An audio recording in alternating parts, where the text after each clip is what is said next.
our systems, we've talked to them about um, um, the rules of being an instructor. Everything is in module 1 of the instructor training, and we schedule them to come. You guys have a Google sheet to schedule them to come? Um, what happens when they don't come to the time that they were supposed to come? Okay.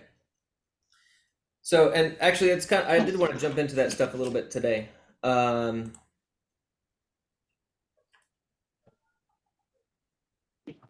me see if I can. Let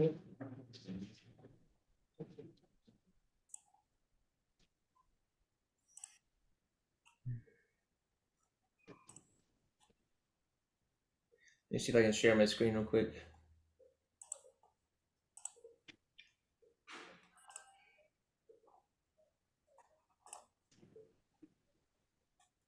All right, you guys can see the Google Classroom here? Yep. Okay. All right, so you scheduled them to come, and you had some that didn't show up? Yeah, we did this one. We did the go low instructor training. We did this. We did the class planning, and then there's a written test. Yep. So in that level 1, the first one is instructor training manual, right? The manual here? You want to go through some of those slices? Yeah. So how do you do? I mean, I want to test these guys on some kind of knowledge and having, you did this, didn't you? Yeah. That's So actually cool stuff. I was actually happy to do it. let me walk you through this, how we do it, and I think it might answer some questions. And if not, let me know, and I'll go deeper. And this is actually exactly what I wanted to go into today. My mom is out with the stomach flu. Oh no.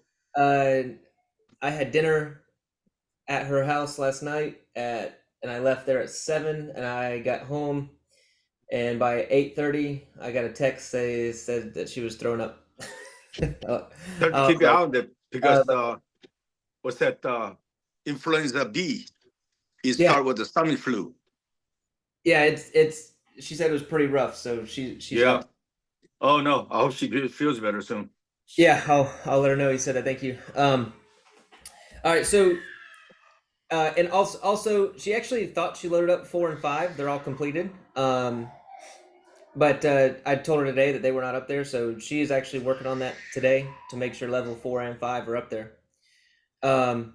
They're all completed. Just for some reason it didn't load up. And so, okay, level 1.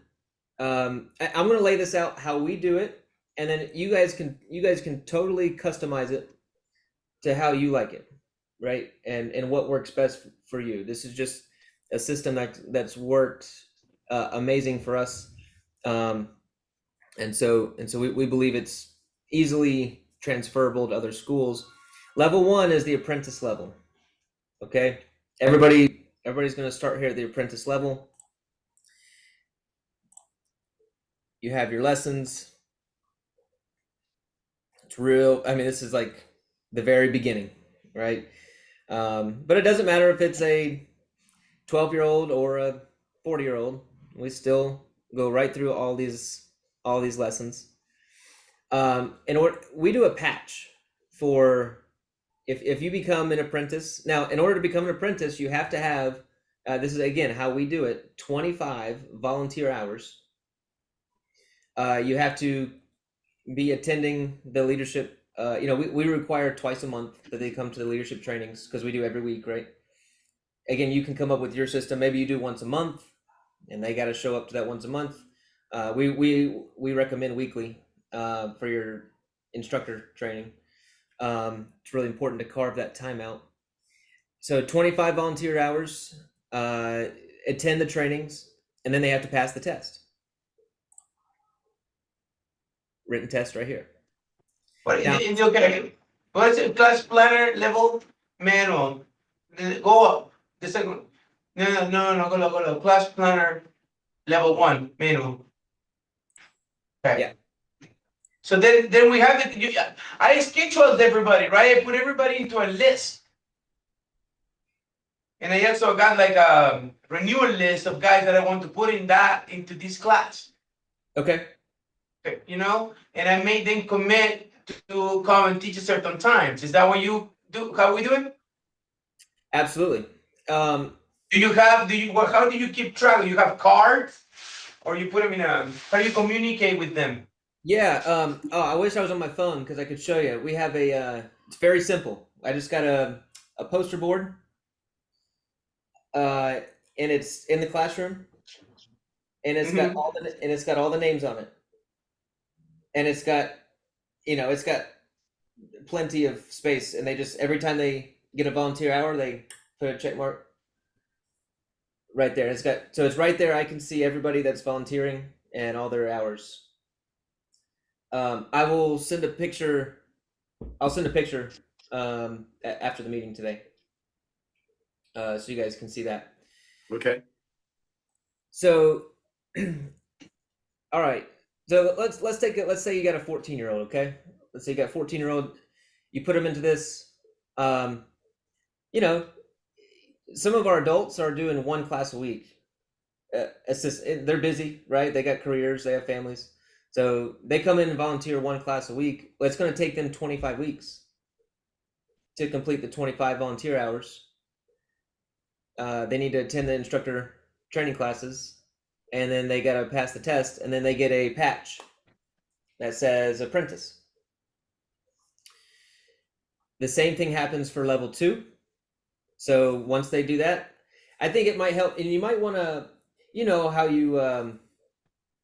if you start a new program, sometimes you might grandfather a few people in to get the momentum going, right? If you have some people that are like, man, they've been helping you out for a long time, they're skilled, they're doing a great job, they're great leaders. Maybe you have some of them that you can quickly expedite to level 1, level 2, or level 3, right? And get them those patches, and then the students will be like, well, how do I get that patch? And then that starts the conversation. Well, you have to volunteer 25 hours. You have to attend instructor training.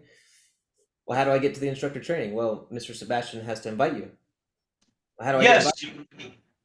Right. So now we've created a system where they come asking us, how do I get into the? I want that patch. I want to help out with classes. I want to do. How do I do that? And if they're ready for it, I said, well, that's fantastic. That's awesome. I'd love. Let's set up a time for you to come to the instructor training class. If they're not ready for it, that's a great opportunity to say, well, I see you want to be an instructor. I also see that your attendance is a little spotty, or Johnny, you're not always giving me 100% in class, right? So I need to see your effort level raise up, in order. And so let's talk again in 2 months and see if you're ready for it then. So it starts to create where they are coming, we definitely, we'll go to people and ask them. We do that too. But you also have a lot of people coming to you. Now we do 25 hours again for level 2. And they also get a patch that says trainee. All right. And you can change these names. You can do whatever. This is just what we do. Now, level 3 is where it changes a little bit. They need 50 hours here. Right. So 50 volunteer hours. And these are all in addition to, right? So you have 25 total for level 1. They need 50 total from level 1 and level 2 for level 2. Now they need a total of 100 to complete level 3. Okay. If they're helping out with 2 classes a week, they'll be level 3 in 1 year. Okay. Granted, if they pass the test and come to the trainings and all that. Now level 3, we do red collar. Okay, so they get the red collar. That's a big deal. Level 3 for us is a big deal. They get awarded that in front of the class, and everybody. They a lot of times they get like a new uniform with that and stuff like that. So we make a big deal out of that, and then again, boom, you do that. You got 5 people afterwards saying, how do I get on that path? How do I do that? Level 4 is our assistant instructor. They need 50 more hours. And we do it's a half red and half blue collar. And then our final one is our certified instructor, and 50 more hours, and it's a solid blue collar. You guys can do, if you don't like collars, if you want patches. I know back in the day we used to do chevrons, on the arm. You can do whatever it is that you want. And then even your hours and stuff. And this is just what we recommend. This is just what works for us. So if you want to tweak, how many hours they need, that's up to you as well. Again, this is just a guideline, and all of your lesson plans and everything already planned out for you. So going through that, Sebastian, did that kind of answer anything or not? Yeah, absolutely. I think so that's about it. All different levels take a while. Yes. Yeah. You're talking about a year level, no? 2 months. It depends, and again, to get some momentum, do you have some people that you could maybe grandfather in at level 2, 3? Yeah. Okay, so that's personally, that's what I would do. Yeah. Okay. Right? To get the excitement, get them asking questions, right? And say, now, are you doing your leadership trainings weekly, Sebastian, or monthly? I'm doing it every day. Every time we have class, Monday, Wednesday, Saturdays. We do half class, half training. Now, are you doing instructor training? Yeah. Oh man, okay, great. That's awesome. So lay out a reasonable requirement. Okay, I mean, if you have 3 a week, that's 12 in a month, right? So 3, 6, 9, 12. Yeah. I don't know. You need 5 a month or 6 a month, 4 a month. Find out what's reasonable for people to make, especially if they have busy schedules and stuff like that. That's what I would do. Master Kim, are you doing weekly or monthly trainings? Bi-weekly. Bi-weekly? Okay. Yes. Good. I like that. Do they have to make at least one a month, or do they have to attend both? Depending on the schedule, I'm trying to take those kids who's coming in, trying to give more responsibility. Yep. And then, throughout the class, they help out. I still remind them, what to do, and then check on them to make sure that they're using what they learn. Nice. Yeah, and I can't tell you. We've had a lot of conversations where, so and so wants to test for their next collar, but I look at their card and they haven't been attending the instructor training classes. Right. So the conversation is, you're doing great in the floor man, but you've got to attend these instructor training classes. So you need to get back on track with that. And so let's see if you're ready in 2 months, after you get back into your consistent training. So that conversation has definitely happened. You got to hold them accountable to that. And that's how you get them to show up. Right. And if they're not showing up, they're not the right fit for, they're not the right fit for being an instructor. Yeah. We got to be reminded though, to teach him about that, no? Oh yeah. I mean, when the majority of our staff is between the ages of 14 and 20, we have to continually remind ourselves, we are in a teaching role. Even as an employer, we're teaching them to be good employees. They have most of them, it's their first job. So yeah, we have to teach them everything. Teach them how to, how do you ask for time off? How do you I'm talking about our staff employees, not our volunteers. Mm-hmm. Our paid employees. But teaching them good work ethic. That's what I'm saying. Absolutely. We even teach them how to ask for a raise. We even teach them how to properly do that, right? How to do that respectfully. We teach them, I mean, just from A to Z, if they're that younger student, we got to teach them everything, because they don't, some of them have parents that show them and, teach them, but a lot of them don't. They don't have any guidance on how to be a good employee. So we really go over everything. And you got to remember sometimes they're 17 or 16 and they just don't know. Um, um, okay, so going through that, the 5 levels, the hours that we Huh?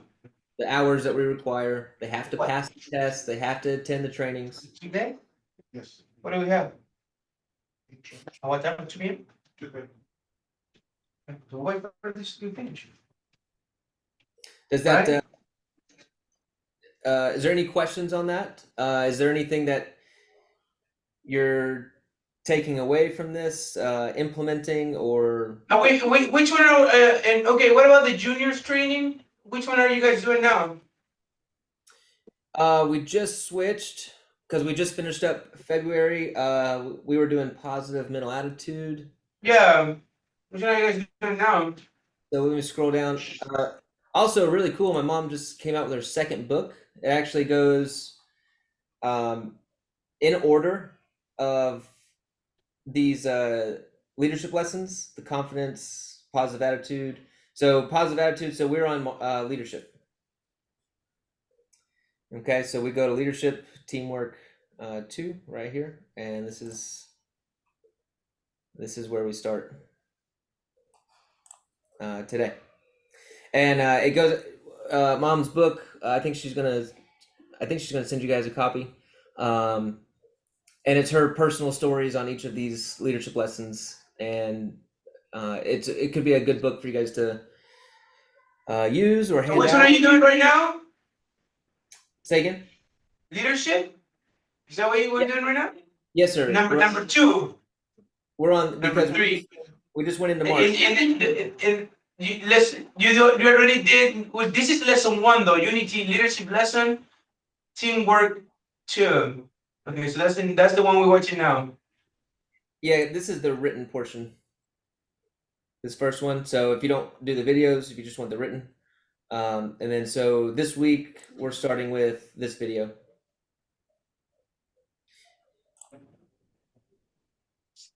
But yeah, so I would make your goal, Sebastian, maybe find out who are your top guys, maybe figure out where in the 5 levels should they be, and just maybe figure out a way, maybe have them take the test really quick, study and take the test really quick, maybe kind of expedite that process for them, and then that way they're the leaders, and then it gets people talking and asking you questions, and make sure you know how you're going to run your system.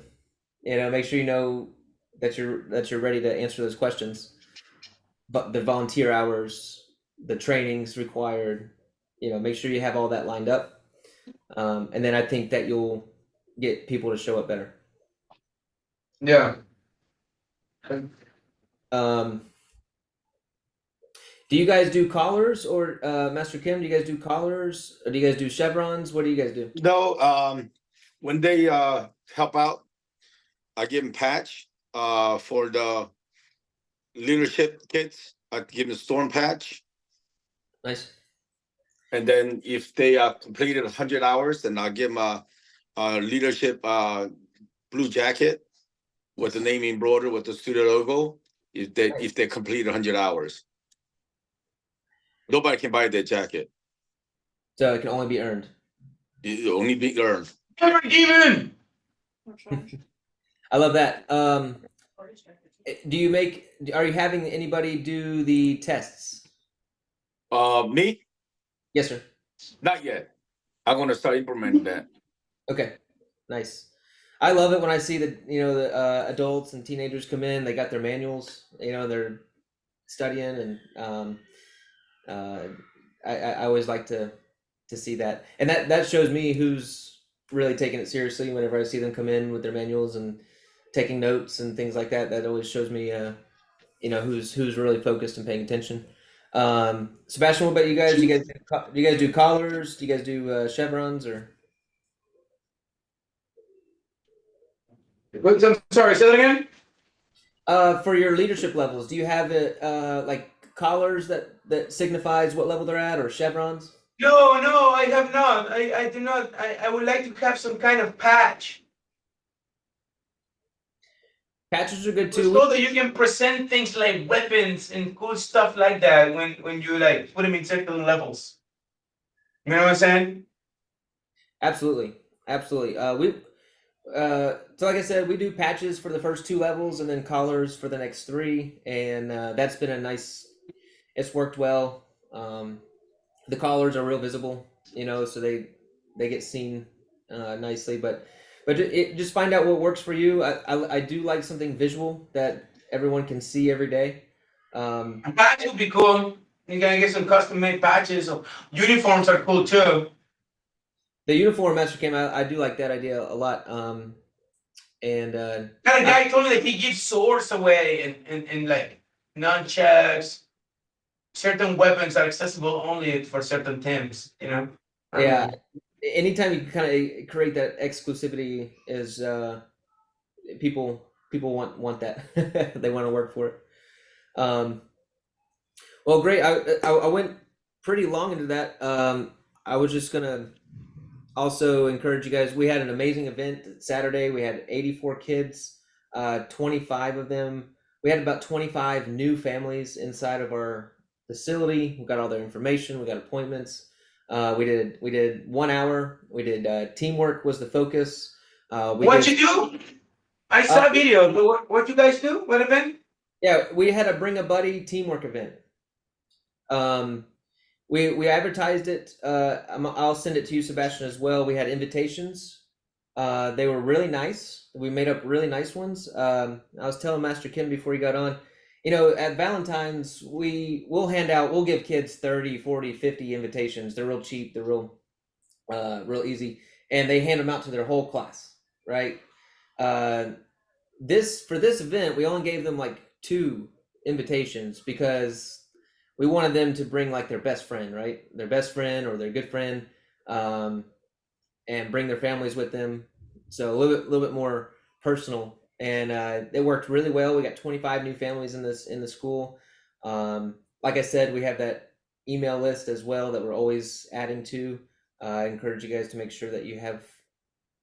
We have students that come in that they were with us, 10 years ago, and they took themselves, and now they're bringing their kids, right? And they got an email from us 10 years later, and they decided to come in. And it's like, oh my gosh, now you have kids, and but that that wouldn't be possible without that email list. So so between all that and obviously some social media advertising as well, we had 84 kids show up. We knocked it out in 1 hour. We did a demonstration. We did 3 teamwork activities. The kids were having a blast. They were laughing, having fun. And then we finished it with some board breaking. Everybody got to break a board. And then we had pizza to kind of end it. Everybody hung out. We ended at an hour, and then they probably hung out another 30 minutes eating pizza and doing some drinks. And but again, the 1 hour part was super easy. The demonstration was easy. The teamwork drills were already. I didn't have to plan anything. Everything's already done. Breaking a board, that's easy. So it was just the easiest hour on the mat possible. And parents were happy, and we made lots of appointments and stuff like that. So I would encourage you guys to get that bring a buddy event, and maybe tie in those leadership lessons, right? Bring a buddy. We're going to talk about whatever it is you want to do: confidence, leadership, teamwork. They're bringing a friend, so we always like confidence and teamwork. We kind of go back and forth between those. March again. The second week of March is next week. Bring it back. See how you brought those people? Huh? Master Kim, do you have any events planned out? We're having a lady self-defense class this coming Saturday because locally this lady, she was went to grocery store, and then some guy approached her rudely, and then she, talked to him, and then the guy followed her to the house, and then she's in the hospital, and then another event happened, and the news came out to my studio talking about this thing. So I talked on the news, and then we promoted through the news channel also, free, open to the public, lady self-defense, awareness workshop. Nice. Are you having people pre-register for that? Oh yes, Nice. Very, absolutely. Absolutely. Everything can be pre-registered. That's great. Name, phone number, everything. Awesome. Does it look And then- like a good And I turnout? got a PE teacher this Thursday. I got to go teach for elementary school. Yeah, so you're getting leads like crazy. That's great. Well, we started again. So you just got to get your feet on the road. Yes, sir. Absolutely. Sebastian, you got any events planned? We have done several things. We did a parents' night out. We did body week. We did a women's self-defense class. We had a video game night yesterday. And what we're trying to do is to really hammer the body referral. I want to do where, what Master Oliver used to teach? If you get the best kids in your class and you award them like an award ceremony for doing the best thing, the best kids, and then do this parties where the kids can bring their friend. We did a body week, and 3 of our sharpest kids brought their kids, and they signed up. So that was good. That's fantastic. Also, We just gotta try to stay on it like monthly. You know what I'm saying? That's fantastic. And what was that, Mr. Kim? I made a bunch of little flyers for the free birthday party. We have it, we announce it, but they don't pay attention to it.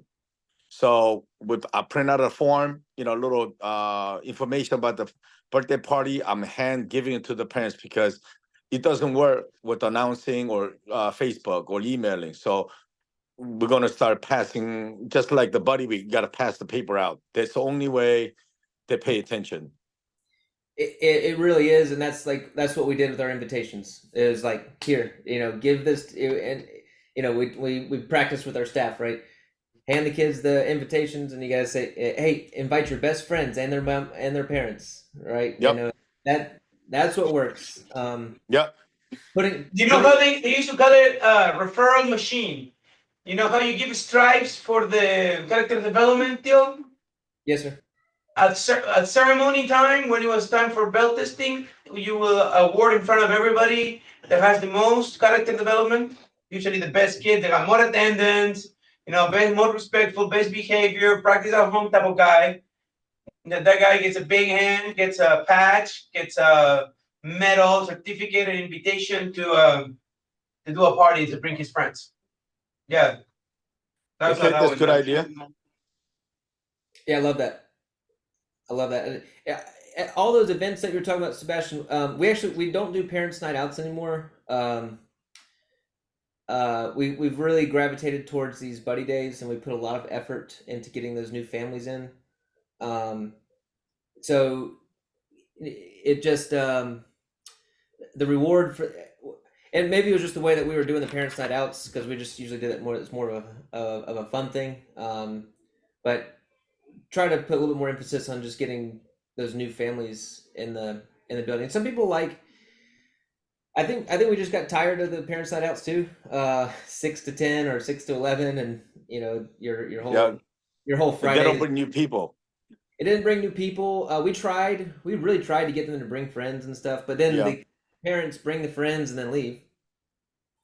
The parents leave, so they don't get to see what we're doing.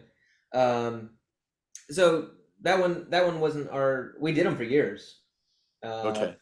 But we don't do them anymore. But okay. I guess we're gonna scrap ours too. Yeah.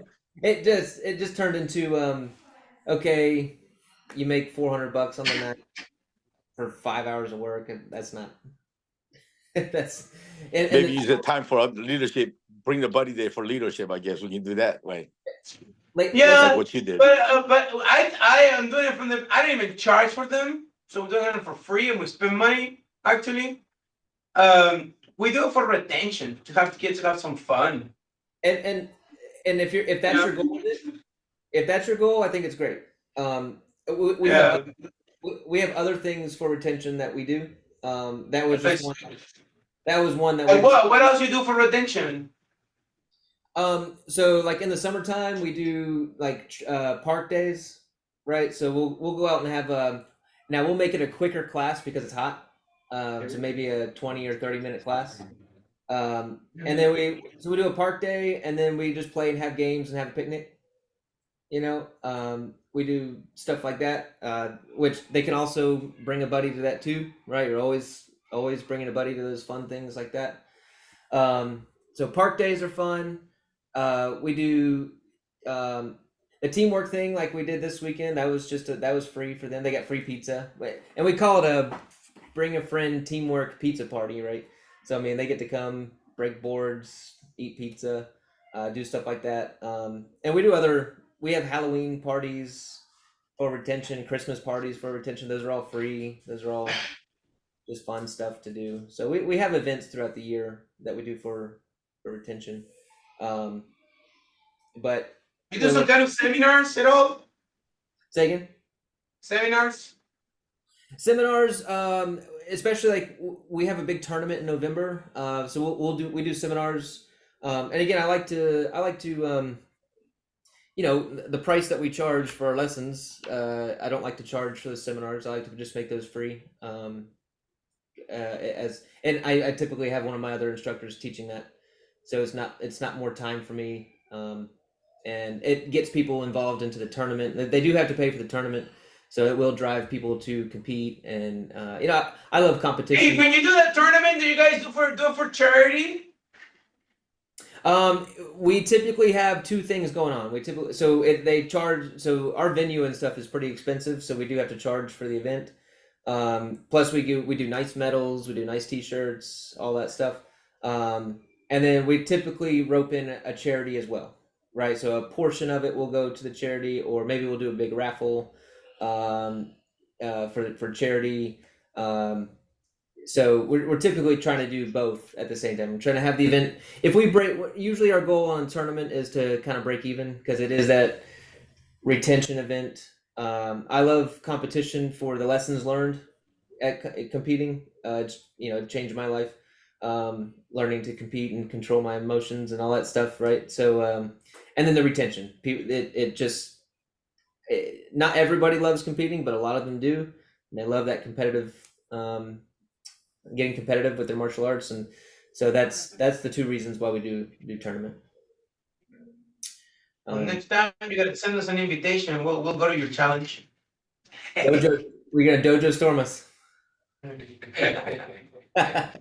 You have something to do. Awesome, man. Well, I know we're over time, guys. I apologize. I hope today helped. I hope maybe going through that level 1 through 5, hopefully spark some ideas for you. How to get people in there and get them showing up to training, get them volunteering, get them taking the tests, passing the tests, and then the rewards. Make sure the rewards are out there, and maybe think about grandfathering a few of your top guys or ladies into the patches or the collars or whatever it is, just to kind of get that momentum going. Sounds good. All right, guys. Good plan, boss. All right, guys, I gotta jump off here. I'll follow up. I'll send a picture of that invitation, Master Kim. Fantastic. Thank you. Appreciate that. Yes, sir. You got it. And then also the picture of the volunteer hours, Sebastian, that we have with everybody on there. Okay. Yeah. Cool. I'll do that as soon as we hang up here. All righty. Thank you. Mr. Master Rolf. Have awesome week, and see you next Monday. All right, guys. All right. Thank you. Have a great one.